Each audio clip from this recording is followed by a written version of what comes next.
no seu coração. Diga amém. Amém. Livro de Tiago, capítulo 3. Quem achou? Diga amém.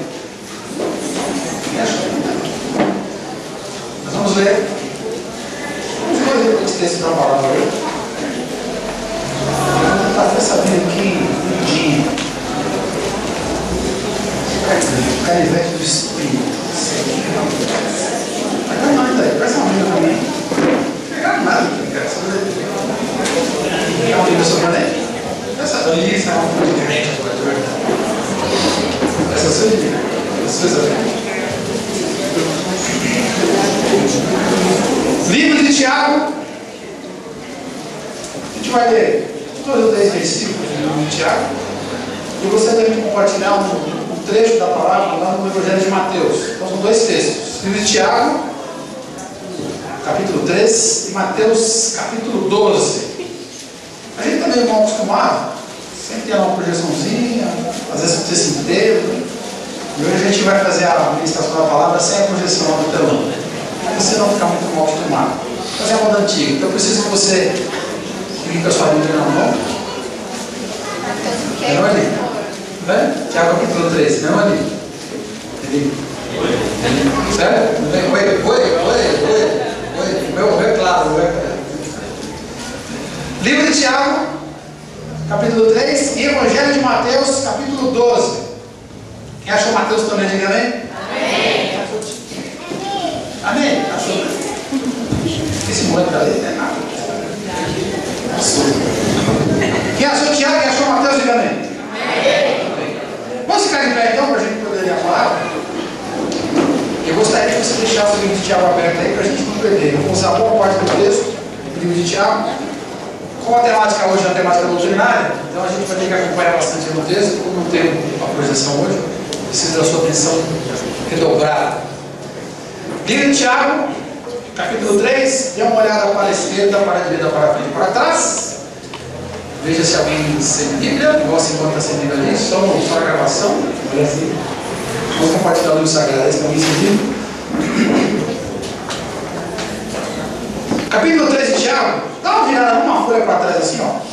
Uma folha para trás. Capítulo 1 de Tiago, versículo 26. Quem achou de ver? Tiago capítulo 1, verso 26. Se alguém supõe ser religioso, deixando de refrear a língua, antes enganando o próprio coração, a sua religião é vã, é vazia. Uma folhadinha para frente assim, ó. Capítulo 3 agora. Já capítulo 3, verso 2. Porque todos tropeçamos em muitas coisas. Se alguém não tropeça no falar, é perfeito homem, perfeito varão, capaz de refrear também todo o seu corpo. Agora, Evangelho de Mateus, capítulo 12. Várias folhadinhas para trás. Mateus capítulo 12. Quem está acordado, diga amém. Amém. Quem está com fome, diga amém. Amém. Quem não está com pressa para embora, diga amém. Amém. Capítulo 12 de Tiago, versículo 34. Eu falei Tiago, perdão. Capítulo 12 de Mateus. O pessoal está esperto. Capítulo 12 de Mateus, versículo 34. Cuidado agora, hein? Raça de víboras! Opa! É o texto, raça de víboras. Você acha que Jesus falou assim para os caras? Ah, raça de víboras. Ele falou, raça de víboras! É o poderoso falando aqui. Como podeis falar coisas boas, sendo más? Porque a boca fala do que está cheio o coração. Diga amém? Tem misericórdia? Vamos orar então, Senhor. Pai querido, tira da nossa alma todas as nossas defesas, nos convence agora com o teu Santo Espírito daquilo que a gente precisa ser convencido pela tua palavra, e nos dá o poder da humildade e o poder do teu Espírito, a gente mudar a nossa postura naquilo que o teu Espírito nos mostrar. Nos ajuda nessa hora, coloca os teus anjos no conta aqui desse lugar, número e força suficiente, para que esse culto seja de acordo com a tua vontade e seja aceito diante dos teus olhos. É o nosso pedido em nome de Jesus. Amém? Amém? Vamos sentar e deixar a Bíblia aberta aí. Vou fazer um estudo hoje incumbido de fazer uma ministração doutrinária. E eu chamei esse estudo de hoje, essa pregação, de as 7 faces ocultas da língua. Deixa eu ver a sua língua, mostra para mim. Deixa eu ver a língua, mostra para mim. Deixa eu ver, cadê a sua língua? Deixa eu ver o tamanho da sua língua aí. Deixa eu ver ele na nossa bactéria. A língua é um órgão pequenininho, né? Mas faz grandes coisas ruins.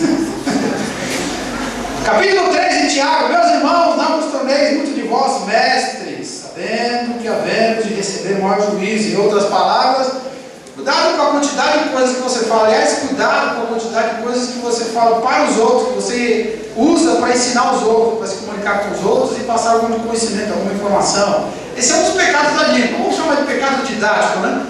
Quando a gente se atreve a ensinar alguma coisa para alguém e a gente não tem a estrutura adequada, não tem o conhecimento adequado, não tem os alicerces adequados, a gente acaba ensinando bobagem, a gente vai ter que prestar conta daquilo que a gente ensina para os outros, sabendo que os outros vão nos ouvir e talvez tomar alguma atitude baseada naquilo que a gente ensinou erradamente ou erroneamente.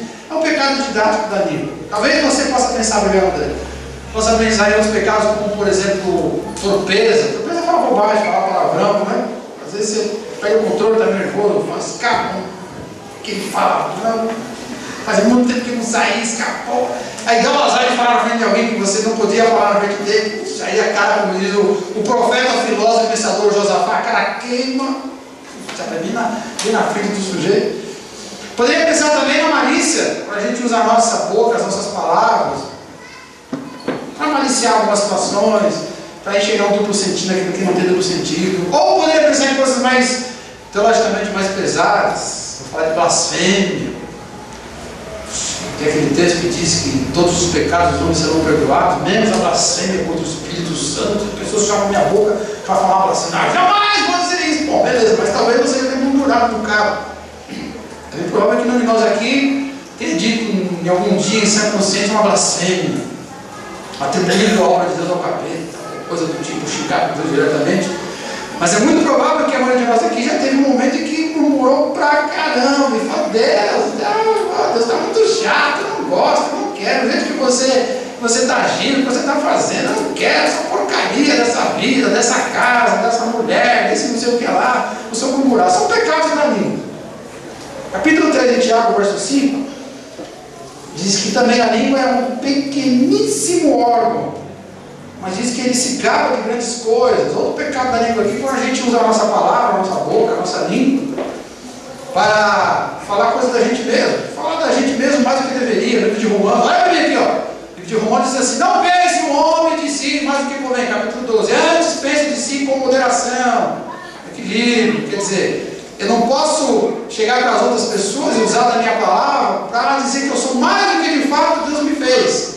Mas também não posso fazer o contrário, o oposto, chegar para as outras palavras e me colocar embaixo do mesmo. Então, são outros tipos de pecado que a gente pode cometer. Mas lá no verso 10 do capítulo 3, que é onde eu quero chegar. Aliás, o André até ministrou alguma coisa nesse sentido durante o louvor. Depois do comecinho ele fala assim: meus irmãos, não é conveniente que estas coisas sejam assim. Capítulo 1, versículo 26. Se alguém supõe ser religioso, ou seja, se alguém diz assim: olha, eu sou cristão e eu tenho um relacionamento lá no lugar onde eu me reúno com outras pessoas por conta da minha fé. A palavra aqui no português é ser religioso.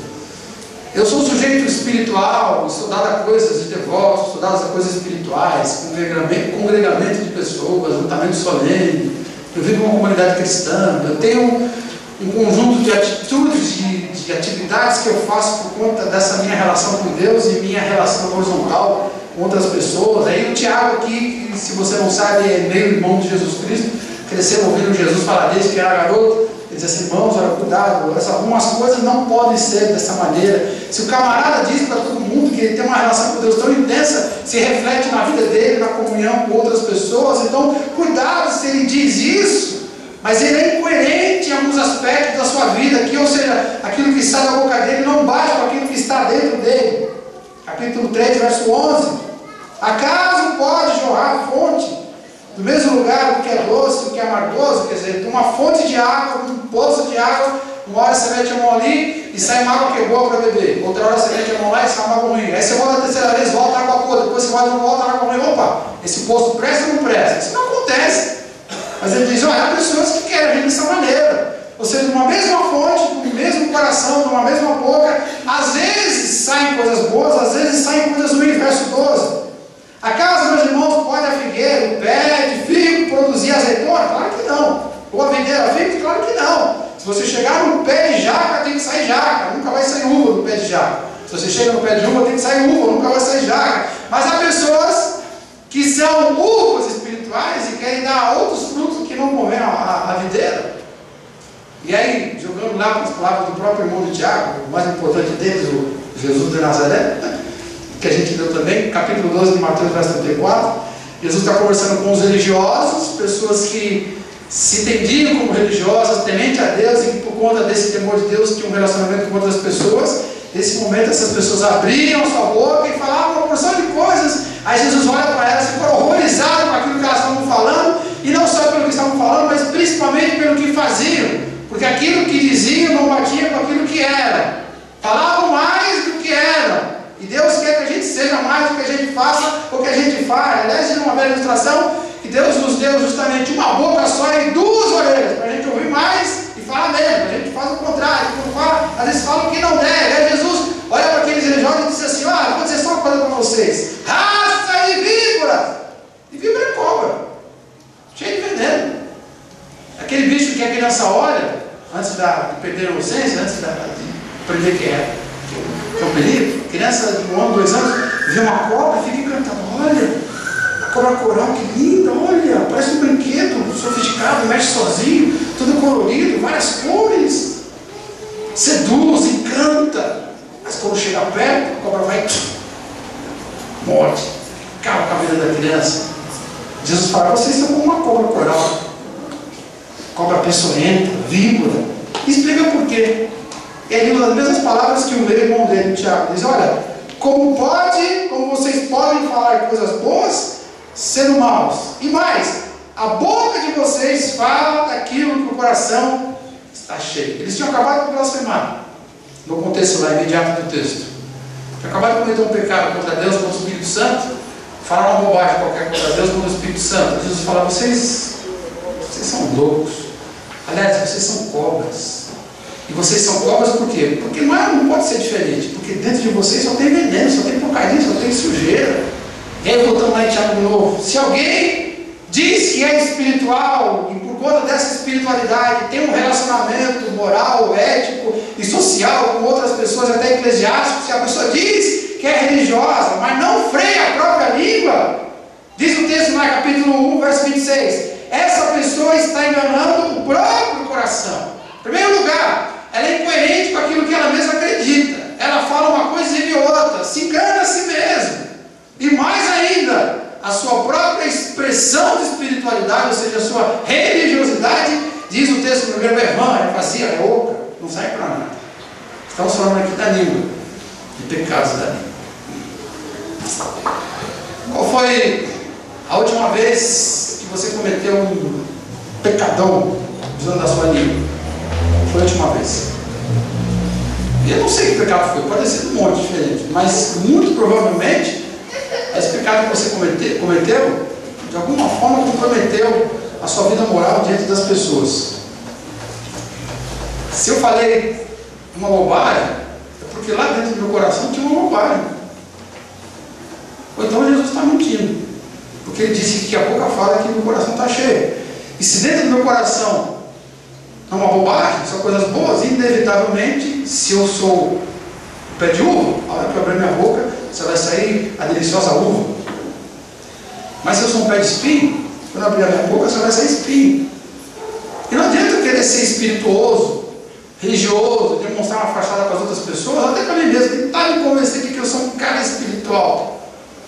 Eu quero que eu abra a boca, as minhas palavras irão me entregar, eu vou demonstrar que eu sou víbora. Aí se Jesus olhar para meus olhos e me xingar, sua víbora! Vou dizer, amém, Senhor.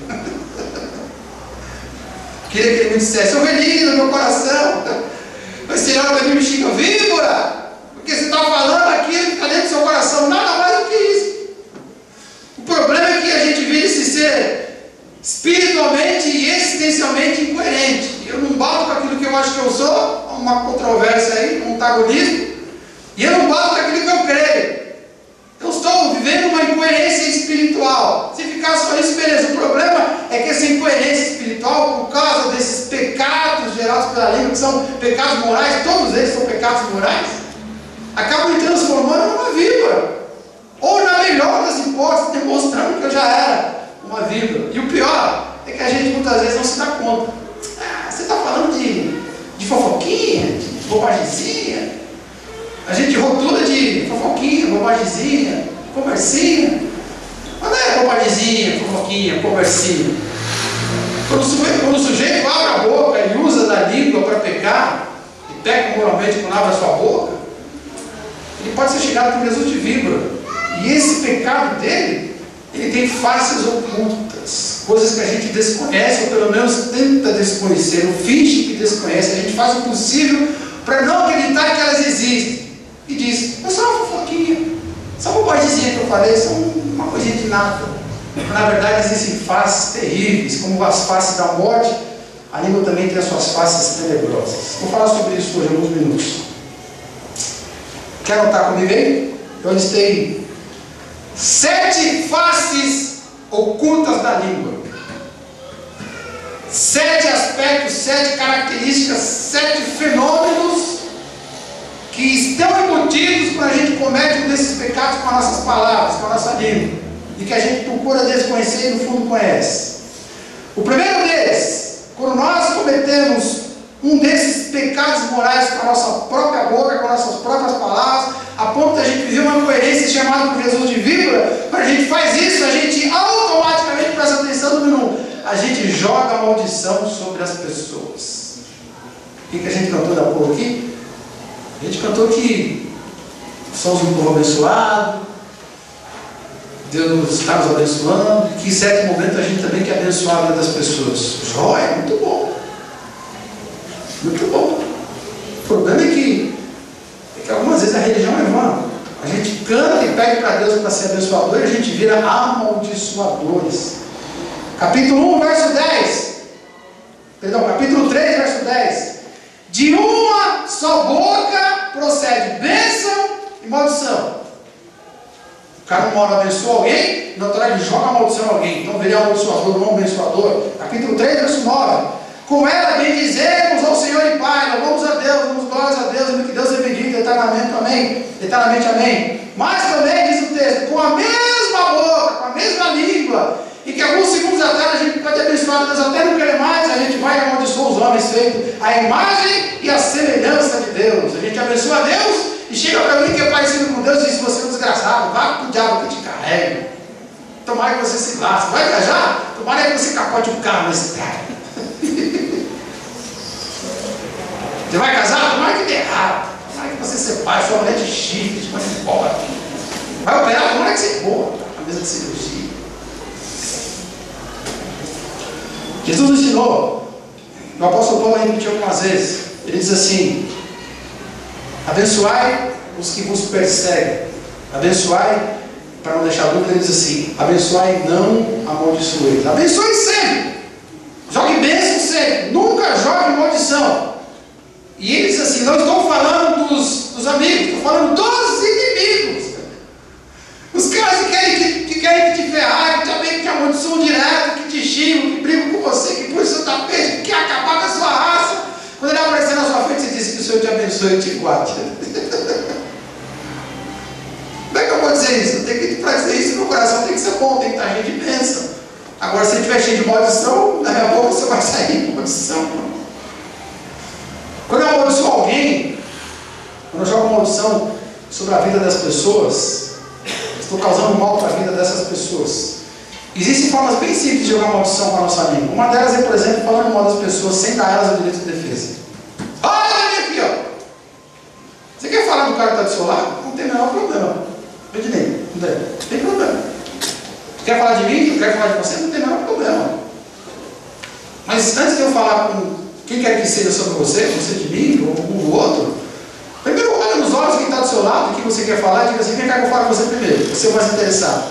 Vou dizer para você é um safado, você é um canalha, você pisou na bola, você me roubou, você fez isso, você fez aquilo. Estou olhando nos seus olhos e estou dizendo para você, porque é o que você é. Igual Jesus olhou na cara dos caras e falou, olhem para mim, eu copiei dele, né? Jesus falou, raça de víboras, olhem para mim. Eles olharam para Jesus, vocês são víboras, tá vendo? Já vi, vocês aprenderam. Olha nos olhos quem está do seu lado e diz para o que você pensa. O problema é que o pecado ele se configura quando o sujeito resolve falar de alguém e ele não fala para esse alguém, ele não olha para ele, não tem a coragem de falar diretamente olhando nos olhos dele. Por quê? Porque vira e mexe é mentira o que ele vai dizer. Ou meia verdade, né? Um desgraçado famoso disse assim, uma mentira dita 1000 vezes torna-se uma verdade. É verdade. Às vezes você passa a vida inteira dando um bom testemunho, fazendo a coisa certa, sem dar motivo para que ninguém fale mal. Um dia alguém se levanta e fala bobagem, dependendo do marketing que o cara construiu, mesmo sendo mentira, a tua imagem vai para o saco. Ou seja, o cara falou de mim, disse uma coisa de mim que não era.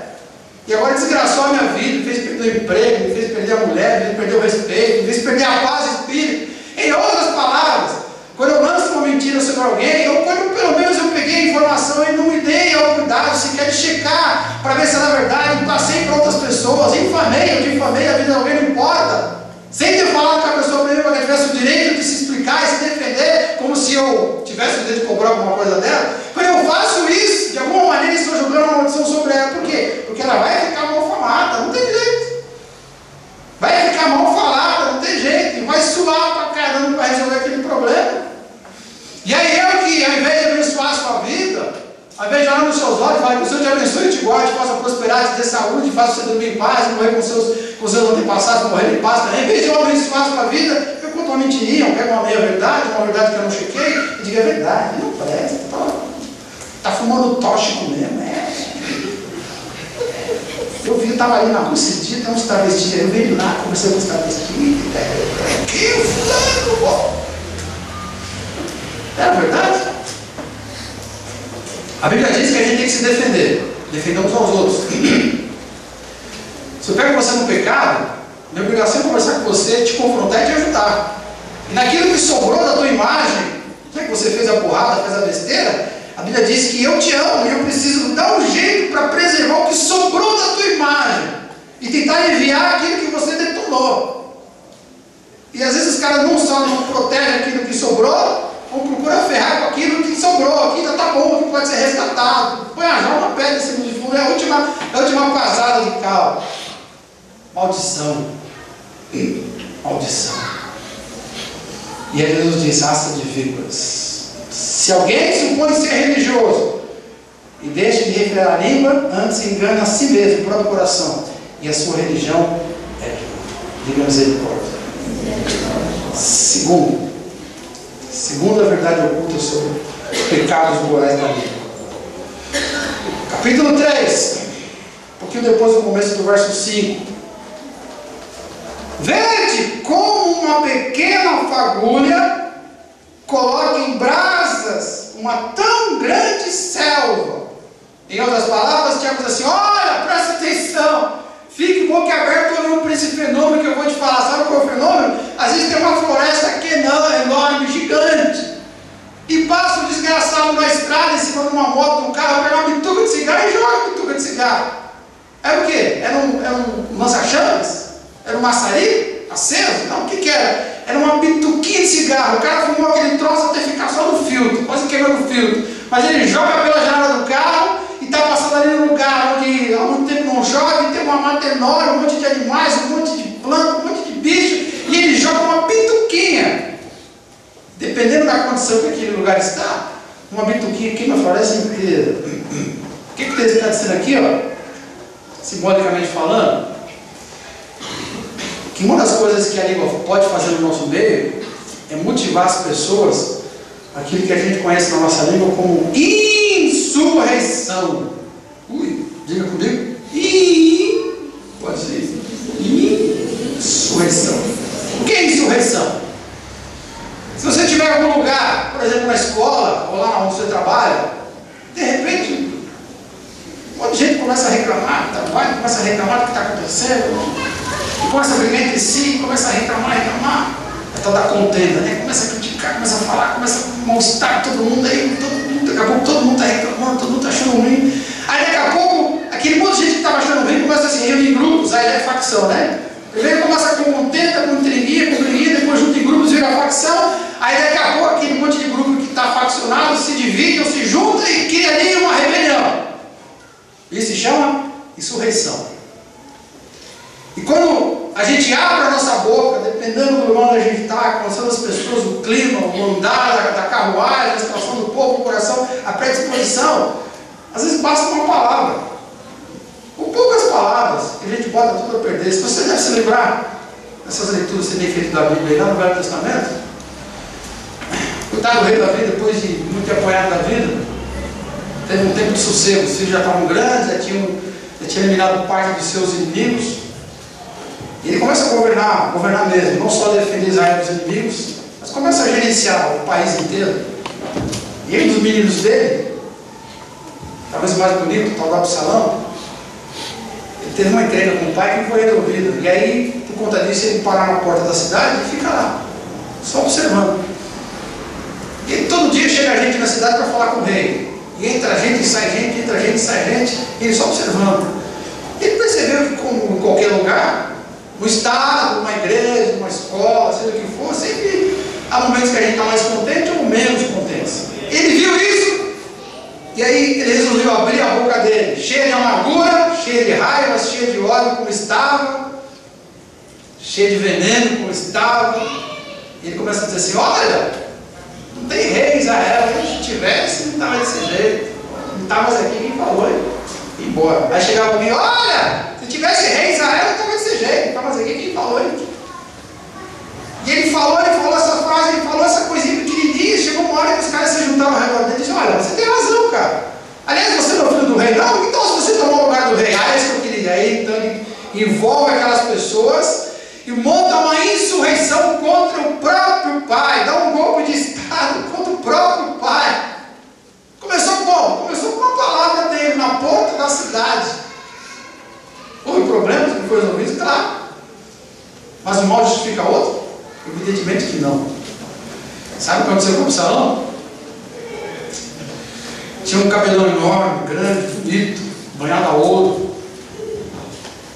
No meio da batalha ficou preso pelos cabelos, tomou uma flechada no meio do coração.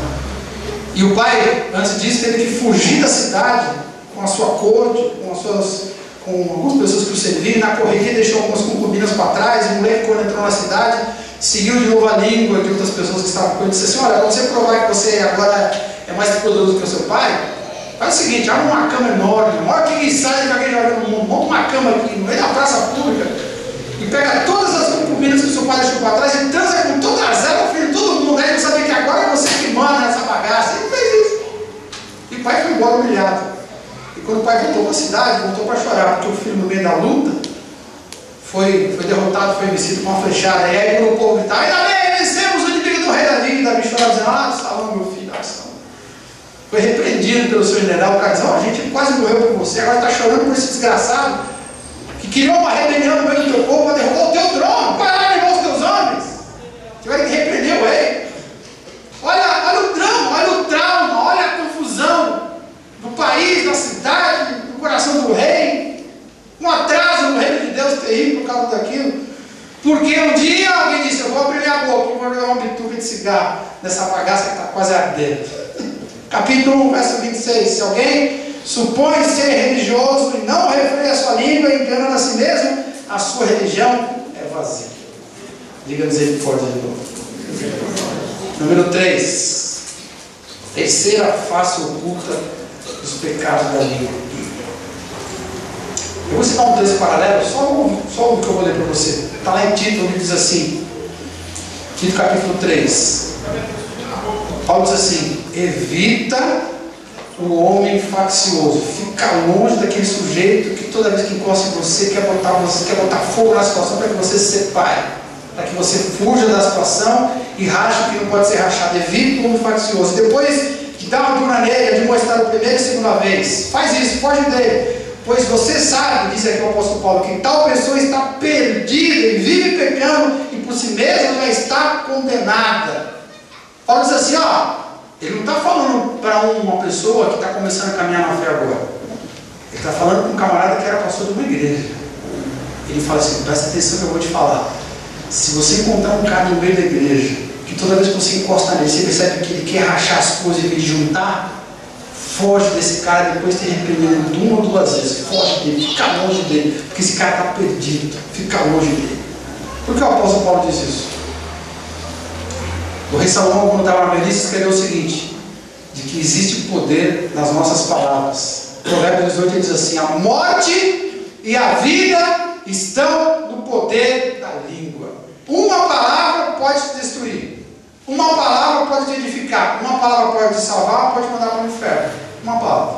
Se você teve um pai opressor na infância, talvez você se identifique de cara quando seu pai diz assim para você: seu idiota, seu tonto, não faz nada direito. Se seu pai era presente e falou isso para você algumas vezes na sua infância, isso com certeza, se Jesus não te curou ainda deve ecoar lá no seu inconsciente. De vez em quando você pensa, puxa, eu acho que não vai dar. Será que meu pai não tinha razão, que eu sou um idiota, incompetente? Por que aquelas bobagens que meu pai falava tantos anos atrás, hoje parece que ainda me atrapalha algumas coisas que eu tenho que fazer e eu começo a me sentir realmente incompetente? Porque há poder nas palavras, simples, ainda mais de alguém que tem autoridade sobre mim. E a Bíblia diz que temos que pegar os mais fracos na fé, os mais maturos, e tomar conta deles iguais bebezinhos. E não chegar para os mais fracos e falar alguma coisa que possa destruí-los. Está aí a outra face da língua. A língua simplesmente destrói os mais fracos. Ela não poupa os fracos. Quem é mais forte ouve uma besteira, sofre, tem que livrar a situação, contornar o problema, depois ele acaba sobrevivendo.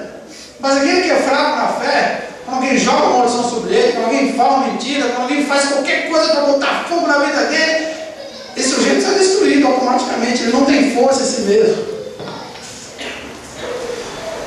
Pensa comigo aqui, vamos teologizar. Pensa profundamente na Escritura agora. Livro de Atos, capítulo 12, capítulo 3, igreja primitiva, todo mundo vendendo os bens, todo mundo vivendo aquela comunhão, todo mundo sendo abençoado e se abençoando. Aí chega um cara para Pedro e diz assim: Pedro, vendi o meu terreno por 100 mil reais. Estamos aqui, Adriano.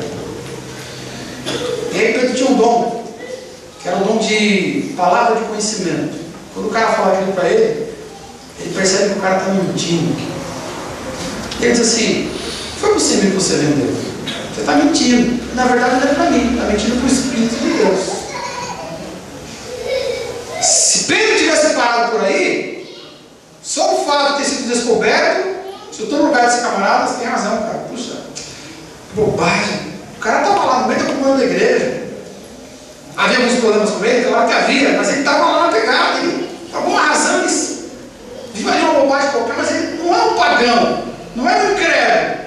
É um cara que tinha se convertido, provavelmente tinha batizado no meio dele, vivendo a comunhão da igreja, veio o terreno por 150 mil e falou: vendi por 100. Cometi um pecado ali, uma bobagem, uma mentira. Pedro descobriu e falou: vai pra casa, velho.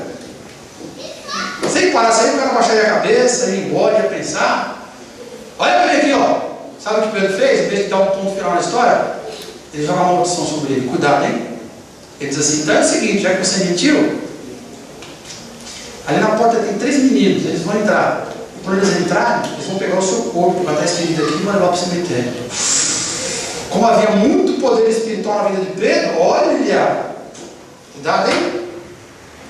A Bíblia diz lá em 1 Coríntios, capítulo 1 e capítulo 3, de que o camarada, mesmo com todos os dons espirituais, pode ser carnal. Pedro, cheio de poder espiritual, mas ainda meio carnalzão. Ele diz assim: tem 3 moleques lá fora, quando eles entrarem aqui dentro, vão pegar o seu corpo e vão levar para o cemitério. É como se dissesse: já que você mentiu, eu estou te amaldiçoando, agora você vai morrer por causa do seu pecado. Sabe o que aconteceu com aquele camarada? Ele acabou de dizer aquelas palavras, ele caiu duro, porque ele jogou uma maldição e pegou. Reflete sobre isso. Pense sobre isso. Como é que Jesus fez na caminhada dele? A Bíblia diz que quando ele era injuriado, em vez de injuriar, amaldiçoar, ele abençoava, ele ajudava. Um dia Jesus chegou numa cidade, como sempre fazia, e claro, vivia de favor, chegava num lugar, comer onde? Muita gente aqui com ele, sempre vivia de favores. Aí chegou numa certa cidade, e os moradores disseram assim: nós não queremos esse Jesus na nossa cidade, pode ir embora. Aí os bonés, né, o João e o irmãozinho dele lá, foram na frente, prepararam o caminho para Jesus, volta, diz assim: mestre, chegamos naquela cidade, dizendo que você entrar na cidade, e os caras disseram que não querem nem saber da sua cara. Aí perguntaram assim: mestre, o senhor quer que a gente faça igual Elias? O senhor quer que a gente ore para que Deus mande fogo do céu e queime a cidade? Jesus falou: você está doido? Vocês estão doidos? Que espírito está em vocês? Que espírito está em mim? O filho do homem não veio para destruir, veio para salvar. Vocês piraram, não aprenderam nada. E Pedro soube dessa história que ele estava no meio da muvuca ali. Não foram dos 2 mil que foram à cidade, mas soube da conversa toda. Era para ter aprendido alguma coisa, mas agora cheio de poder, cheio do espírito, diz assim: ó, que o diabo que te carrega, pode cair duro. O cara caiu. Jogou a munição, o cara era fraco na fé e ele morreu. Se você for para o Velho Testamento, que tem um espaço de tempo maior ainda, é pior, que você vê de gente se rebelando por causa de uma palavra, gente fraca, e os caras se ferrando, comendo, fogo do céu, e a terra se abrindo. Lembra do Moisés, coitado, enfrentou tanta rebelião, e um cara chega assim: a gente também está no comando. Aí Moisés, talvez irritado, já, desculpa a expressão, saco cheio, aquilo tudo, muito mais, esse deserto, esse calor, e os caras peitando o tempo todo, e Deus mandando fazer. Diz assim: ó, quer saber, ó, se vocês morrerem de morte natural, tá beleza, mas se a terra se abrir e vocês forem vivos para o inferno, não quero nem saber. Como se dissesse que a terra abra embaixo dos seus pés e vocês morram vivos, e a terra se abrir, os caras foram engolidos. Por causa de uma palavra de Moisés. Deus mandou ele fazer aquilo? Não, mas ele fez. E aí, com medo do que aconteceu, um monte de gente se rebelou, dizendo: nossa, e agora? Vamos morrer, a gente não quer saber de você. Aí veio uma praga: então é isso que vocês querem, agora é a praga. Aí vem a praga e mata mais 14 mil pessoas. Por quê? Porque alguém abriu a boca. E aí, se Jesus olha e diz assim: eu só vejo veneno dentro de vocês. E quem está cheio de veneno é víbora. Raça de víboras. Porque dizem que são espirituais, se expressam religiosamente falando, mas não refreia a língua. 1,26: se alguém supõe ser religioso, mas deixa de refrear a língua, antes engana a si mesmo, a sua religião não vale de nada, é vazia. Diga misericórdia de novo. Número 4, capítulo 3, verso 8. Essa é fácil. A língua, porém, nenhum dos homens é capaz de dominar. É mal incontido, carregado de veneno mortífero. A mentira é incoerência com a realidade. Se eu falo para você assim: ó, virou um caminhão ali na esquina, cheio de fruta, cheio de kiwi, e você adora kiwi, você vai correndo aqui, não desespera de chegar lá. Isso aqui, como é que chama aquele legume que parece kiwi? Esqueci o nome. É um legume que parece um kiwi. Se você olhar direito assim, vai ver. Kiwi é um legume. Mas o pastor, você não falou que era kiwi? Larguei tudo que eu estava fazendo, saí correndo para pegar, eu cheguei no legume. Meu Deus do céu, o que aconteceu? Eu menti para você. Eu tenho uma verdade, quer dizer, aquilo que eu disse não bate com os fatos. E como eu te falei ainda há pouco, se eu pego uma coisa que eu não chequei, achando que é verdade, e toco isso para frente, isso também é mentira, porque eu não sei se é verdade. Quer dizer, tem 2 pecados aí: o falso testemunho e a mentira, que eu não sei se é verdade ou não. O fato é que o texto diz o seguinte, capítulo 3, verso 8: diz que de alguma maneira o pecado da língua, ele pode envenenar o espírito das pessoas através da mentira, através do veneno da mentira. O texto diz que você pode ser envenenado, o seu espírito pode ser envenenado, e o espírito da pessoa de quem você fala também pode ser envenenado através do veneno da língua. Porque a língua, como diz o texto, está carregada de veneno mortífero, e o veneno é de veneno, ele mata, ele prejudica as pessoas. Se eu conto uma mentira a seu respeito, se eu falo alguma coisa a seu respeito que te prejudica, o primeiro mal-estar que você vai sentir na alma, o primeiro envenenamento da alma, a primeira contaminação da sua alma, vai ser com Deus, dizendo: Deus, você está de brincadeira, né, Deus? Tantas e tantas vezes eu fui tentado, como eu queria ter caído naquele pecado. pecado, Deus. Eu segurei firme, porque eu sou teu. Tantas e tantas vezes recebi a oportunidade de fazer uma coisa errada, ainda bem, mas eu não mão porque eu sou teu. Tantas e tantas vezes eu orei, gastei meu temporâneo, gastei meu tempo, minha saúde, meu estômago jejuando. E tantas vezes eu abri mão dos meus direitos, do meu dinheiro, do meu tempo, para o reino, para a casa. Tanto de mim eu te dei. Como é, Deus, que o Senhor deixa aquele sujeito que não faz nada por ti e pelo teu reino abrir a boca, e o Senhor deixa todo mundo acreditar, e eu estou aqui perdido, sendo execrado por todo mundo. Aí a gente fica bravo com Deus. A mentira que alguém conta a meu respeito me envenena a alma contra Deus. Eu fico com raiva de Deus. Essa raiva passa. Às vezes demora, mas passa. Aí Deus perdoa. O problema é que eu não só fico envenenado em relação à minha vida com Deus, meu olhar para Deus, mas quando alguém mente a meu respeito e envenena a minha alma, automaticamente as minhas deduções, os meus pensamentos são contaminados, são induzidos para lugares errados. E eu acabo tomando decisão errada. Quando chega uma mentira a meu respeito, ela já vem com 2, 3 mentiras em cima, eu já não tenho mais condições de fazer a coisa certa, aquilo me confunde. Aliás, é o trabalho do diabo, é confundir as pessoas. Olha para mim aqui, ó. Eu estava no Velho Testamento. Um dia Deus falou para um cara assim: sai de onde você está, vai lá naquela cidade. Entendeu? Entendi. Vai lá e fala que a coisa ficou ruim para eles, que eu vou descer o cacete de todo mundo se não se arrepender. O cara saiu e foi. Quando ele estava, Deus falou assim: ó, presta atenção. Você vai lá, faz o que eu mandei você falar e volta para casa. E tanto na ida como na volta, pode durar quantos dias for, você não para em lugar nenhum para comer. Entendeu? Não come nada que tiver naquela cidade, porque a cidade está maldita. Tá bom, o cara foi. Deu um recado, Deus provou que era verdadeiro, porque os caras tentaram desafiar, ele venceu o desafio e o couro comeu e ele veio embora. Só que no caminho ainda na cidade, na região daquela cidade, um outro cara aparece dizendo assim: escuta, tudo bem? Como vai? Aquele papo do profeta. E aí, beleza? Você foi ungido aonde? Eu fui ungido na cidade tal. E você, eu fui na cidade tal. É mesmo? Você foi secretário de cara? Eu fui de Eliseu. Eu fui de Eliseu. Tudo bem. Né? Aquele papo de profeta. Aí o cara diz assim: olha, eu também sou profeta. Exatamente, só que eu moro aqui na cidade. Deus mandou você aqui para dar o recado. E quando você estava profetizando, Deus falou comigo e disse assim: fala para ele que eu mudei de ideia. Que é para ele vir sossegado o trabalho que ele tem que fazer, antes de ele voltar para a terra dele, fala para ele estar na sua casa, comer na sua casa. Aquele profeta era profeta. Mentiu para o outro profeta. E sabe o que aconteceu com o profeta de Deus? Primeiro, acreditou na mentira. E por conta de ter acreditado naquele veneno que o segundo profeta jogou na cabeça dele, confundiu a cabeça dele, envenenou o discernimento dele, ele pensou: eu acho que deve ser isso mesmo, porque eu estou com fome, só pode ser Deus. E geralmente quando a necessidade bate, a gente faz besteira, né? Entrou, comeu, descansou e foi embora. E quando foi embora, um leão atacou ele.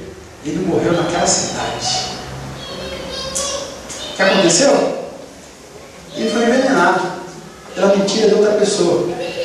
Se eu fui envenenado na minha relação com Deus, Deus vai trabalhar comigo, mais cedo ou mais tarde a gente se acerta. Deus vai perdoar.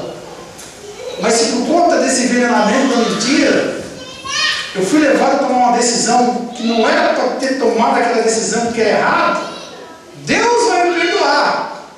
Mas as consequências das minhas decisões vão ecoar pelo resto da vida.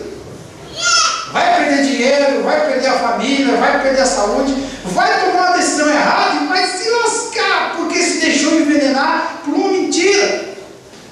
E o cara não era inocente, não fez nada, não foi. Foi picado por uma serpente. Agora, a cobra que picou o outro, a semelhança do escorpião que se inocula veneno em si mesmo, as cobras espirituais, elas envenenam as pessoas, mas à medida que vão envenenando outras pessoas, envenenam a si mesmas. Jesus disse assim: seja, porém, a tua palavra sim, sim, não, não. E o que passar disso vem do maligno. Jesus disse: quando você tiver que falar alguma coisa, é o fato, ou não é o fato, não é o fato. O meio termo não existe, a mentira é muito menos. Por quê? Em outro lugar ele disse: porque o pai da mentira é o diabo.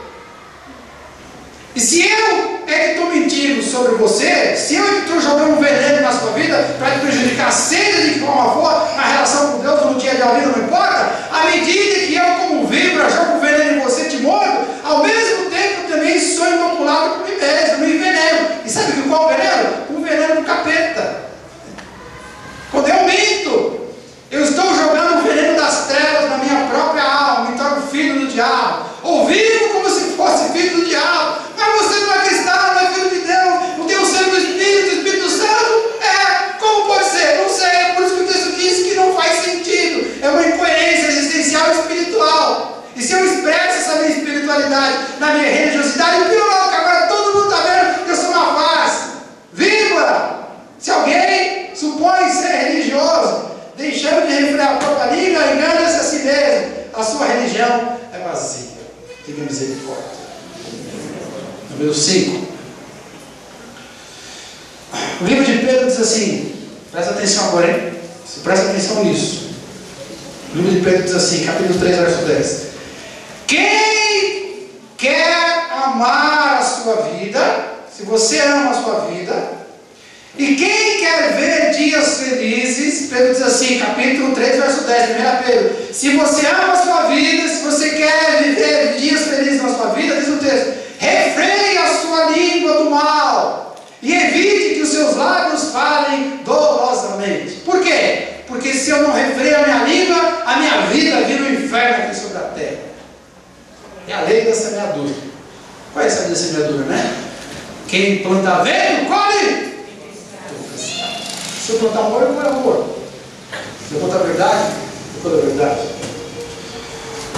Mas se eu só planto com a minha boca maldição na vida das pessoas, se com a minha boca eu só destruo os fracos na fé, se com a minha boca eu só enveneno a vida do próximo e a mim mesmo automaticamente, se com a minha boca eu enfatizo, eu realço as contendas, eu boto lenha na facção, nas brigas, eu sou um líder na rebeldia, eu boto fogo na rebeldia, eu gero insurreição, ainda que eu não seja culpado, pode fogo e sai correndo. O que vai acontecer com a minha vida? Primeiro que a minha vida com as pessoas vai ser um inferno por si só, Deus não precisa fazer nada. Porque quem vive o tempo todo jogando maldição, provocando contenda, discórdia, separando as pessoas, em vez de juntar, em vez de ser um pacificador das bem-aventuranças, bem-aventurados os pacificadores, malditos que não são pacificadores, só quer saber a coisa desgraçada mesmo de vez, acabar de vez, que a coisa se lasca, se quebra tudo, fica desejando mal. Como é que vai ser a vida desse sujeito com as outras pessoas? Vai chegar uma hora que todo mundo vai querer pegar o sujeito de pau. Porque, como diz a Bíblia, tudo que está escondido, mais cedo ou mais tarde, vem à tona. Mas como se não bastasse, Deus costuma pesar a mão sobre pessoas que fazem isso. E eu vou te falar uma coisa bem séria, presta atenção aqui, ó. Eu estou falando só de igreja não, hein? Talvez o seu pensamento seja mais a comunidade, né? Amplie os seus horizontes. Pensa na sua família, seus parentes, primos, a parentada toda. Pensa onde você trabalha, onde você passa uma parte do seu tempo todos os dias. Você vive mais com aquela gente de trabalho que você mal conhece do que com a tua família. O pessoal da escola, com quem você se diverte de noite, sai, vai você para onde no final de semana, estuda junto. Onde tiver um grupo de pessoas se relacionando, se você virar esse camarada que vai semear discórdia, que não vai refrear a língua, mas cedo ou mais tarde esses caras vão te queimar, porque a verdade vai vir à tona. E como eu te disse, se não bastasse, o próprio Deus vai pesar a mão em cima. Lá no Apocalipse, uma daquelas igrejinhas, para quem João escreve através de Jesus, diz aí no texto, dos textos, capítulo 3, que tinha uma mulher no meio da igreja. Podia ser no meio da igreja, podia ser no meio da família, podia ser em qualquer lugar, mas tinha uma mulher. Podia ser um homem também. Mas simbolicamente ali, ou verdadeiramente, a gente não sabe, mas ele era chamado ali de Jezabel. Você lembra da Jezabel, né? A pior mulher que o reino de Israel conheceu. Aí Jesus fala assim, Jesus escreve para o anjo da igreja, que era o pastor, dizendo assim, ó, faz ela calar a boca. Manda ela calar a boca. O anjo diz, o pastor da igreja, Aí João escreve, ó, Jesus está dizendo, quando ela cala a boca. Por quê? Porque Jesus não aguenta mais ver que você tolera essa pessoa dando fogo em tudo. E diz para ela o seguinte, ó, estou te prostrando agora na cama. Vou te detonar, porque você está detonando com os meus servos. E sabe como é que ela fazia isso? Estava no meio do povo, infiltrada, ela ensinava, ela falava, ela conversava. Claro que sempre de forma discreta, mas sempre ardilosa. Mais ou menos como as cobras, né? E Jesus fala assim, então, esse é a próxima de cama, bem como em grande tribulação, e juntamente com ela, aqueles que se envolveram com ela também. Ela é uma víbora. Em quinto lugar, sabe o que é? Que a língua faz na vida da pessoa que não refreia a sua língua? Ela rouba a paz da sua vida. Quem quer amar a sua vida e ver dias felizes, diz o texto, refreia a sua língua do mal e evite que os seus lábios falem dolosamente. Se alguém supõe, considera, acha que é espiritual e religioso, não refreia a língua, a sua religião é vazia, não serve para nada. Diga misericórdia. Sexto lugar, livro de Provérbios, capítulo 10, verso 20. Prata escolhida é a língua do justo, aquele homem que é de Deus mesmo, que é espiritual mesmo, que no Velho Testamento é chamado de justo. Diz que é como uma prata que foi selecionada no meio da prata, um metal precioso selecionado no meio do metal precioso, não é uma coisa qualquer, é algo que tem muito valor. Diz que a língua desse sujeito tem esse grande valor, um valor intrínseco em si mesmo. Mas, diz o resto do versículo, o coração dos perversos, aquilo que vai dentro da vida, da alma, daqueles caras que não são justos, vale quase nada, vale muito pouco.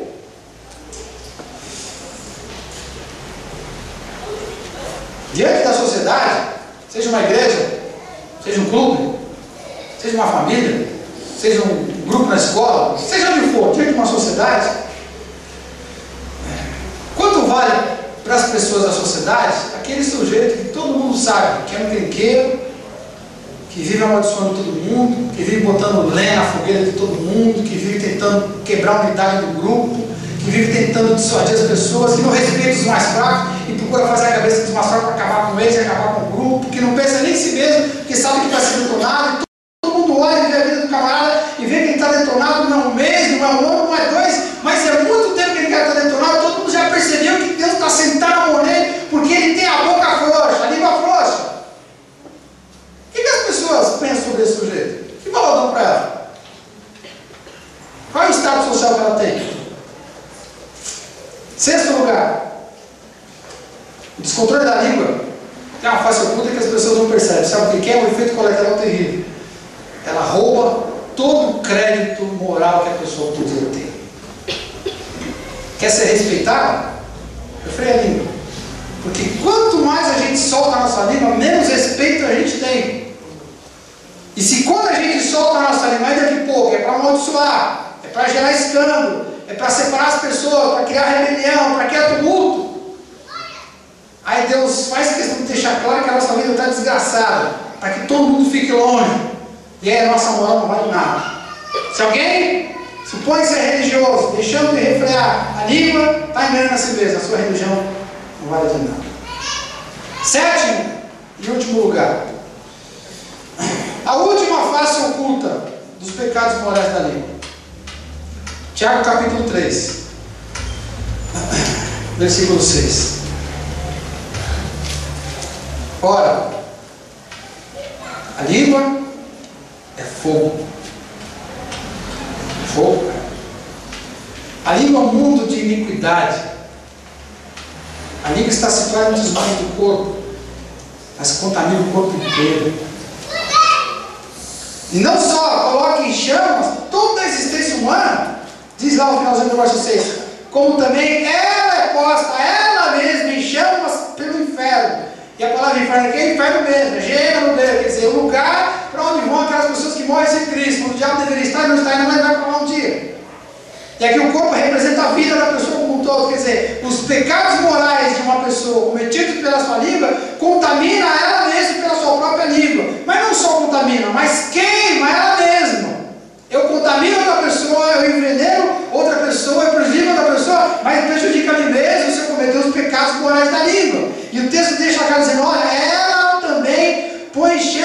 si mesmo, quer dizer, ela se condena a si mesma, pelas chamas do inferno. Ela mesma é quem atiça as chamas do inferno que vão queimar um dia. Em outras palavras, Jesus disse certa vez: digo-vos que toda palavra inútil, quer dizer, toda palavra que você disse e se arrependeu de ter dito, toda palavra que não presta para edificar, toda palavra que destrói, toda palavra que corrompe, toda palavra que separa, toda palavra que gera bagunça, gera contenda, acaba com a paz, toda palavra inútil, disse Jesus, que proferirem os homens, dela darão conta lá no dia do juízo. Toda porcaria que uma pessoa fala vai ter que prestar contas no dia do juízo. Quais são as consequências de alguém se deixar dominar pelos seus sentimentos mais secretos e abrir a sua boca para destruir, ao invés de construir? Quais são as consequências? Inúmeras. Mas a pior delas, sabe qual é? São as chamas do inferno. Trocando um pouco de exemplo, mas na mesma linha de raciocínio, é igual aquele homem que Jesus falou que era rico, depois foi ficando mais rico, mais rico, mais rico, construiu um negócio, construiu outro, não tinha o que fazer com o dinheiro e só olhava para si mesmo. Por isso que não tinha o que fazer com o dinheiro, porque a gente necessitava de dinheiro. Aí um dia, Jesus disse assim, que ele parou, olhou para tudo que ele construiu e falou: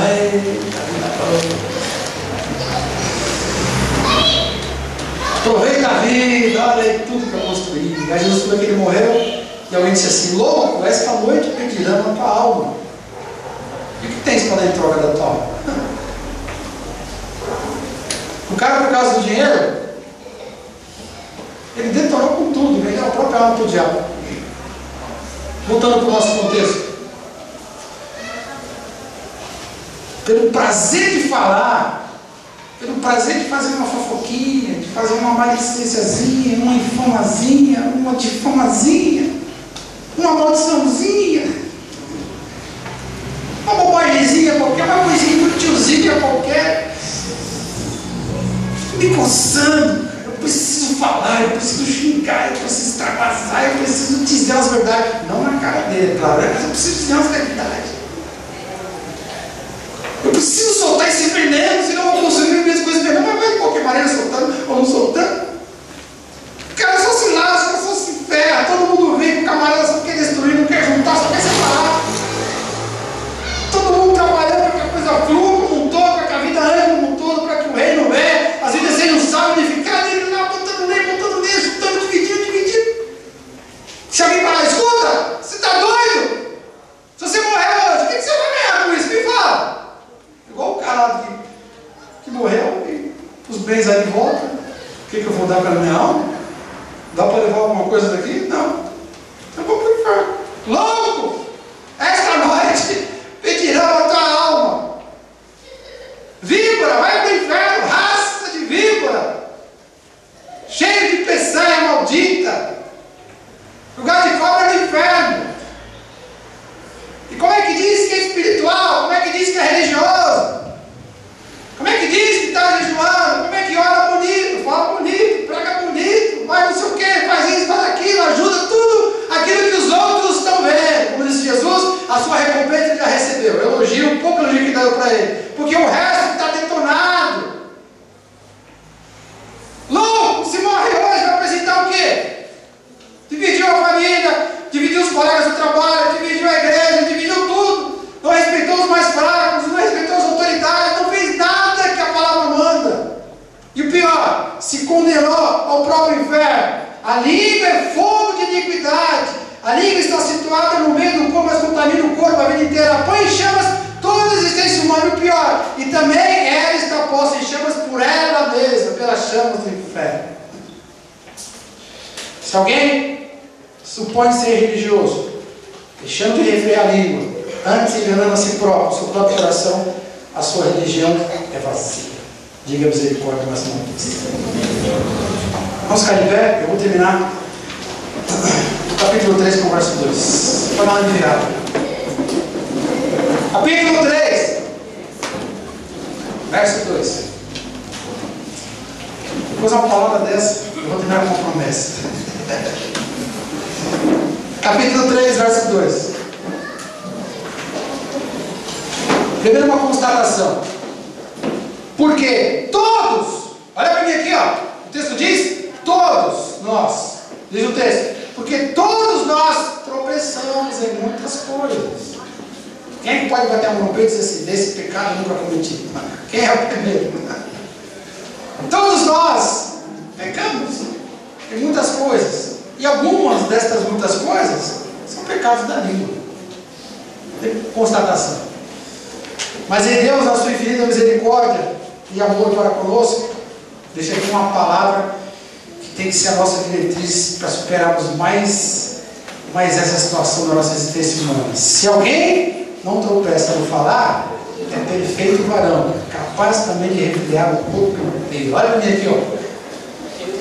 O desafio é o seguinte: qual é a pior tentação da sua vida? Ou qual é o pior problema da sua vida? Qual é a pior dificuldade que você possa enfrentar na sua vida? O texto diz assim: faça um exercício espiritual. Qual é o exercício? É simples.